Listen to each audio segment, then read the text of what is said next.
Long before the horizons were washed clean by the great deep, the world breathed with a heavy, ancient magic. The air was thick with the scent of cedar and the voices of millions. Among those who watched the turning of the stars was Eldon, a man of quiet wisdom. He walked the high ridges, feeling a strange tension in the wind, a sense that the boundary between the heavens and the earth was becoming thin and fragile. Then came the descent. It was not a fall, but a choice. From the celestial heights, the watchers looked down upon the blossoming cities of men and felt a longing that was forbidden. Arakiel was the first to touch the red dust of the earth. He was a being of shimmering light and terrifying symmetry, casting off his ethereal nature to walk among the mortals, his feet leaving glowing imprints on the soil. In the valley of the two rivers, Arakiel encountered Kezia. She was drawing water from a stone well, her silhouette sharp against the rising sun. The watcher did not speak with a voice, but with a presence that felt like the hum of 1,000 bees. Kezia did not flee. She felt a magnetic pull toward the stranger, who carried the scent of starlight and ancient ozone. The union of the celestial and the terrestrial changed Kezia. As she walked among her people, she carried secrets of the stars and the hidden properties of roots and metals taught to her by Arakiel. But the knowledge was heavy, and her eyes grew weary. She realized that the world she knew was fading, replaced by something stranger and far more volatile. From these forbidden unions, the Nephilim were born. They were not merely men, nor were they spirits. Kolos was the first of his kind to reach his full height, a youth whose strength eclipsed the mightiest oxen.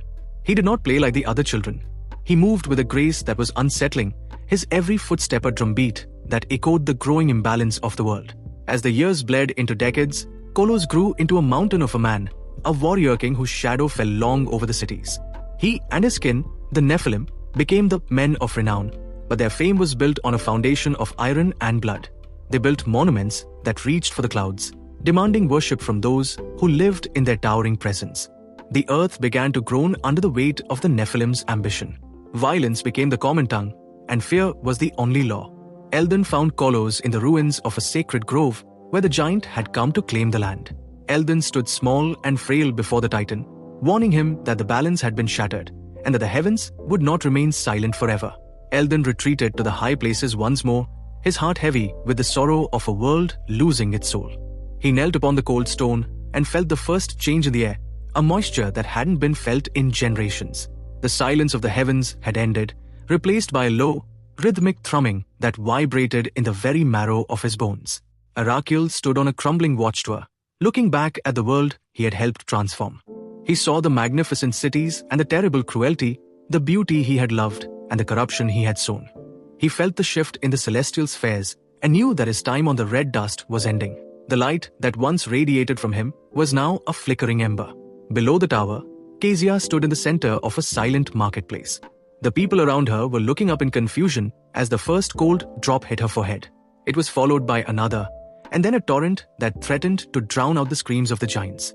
The age of the Nephilim was ending, and the world was beginning its long, cold wash into the great deep.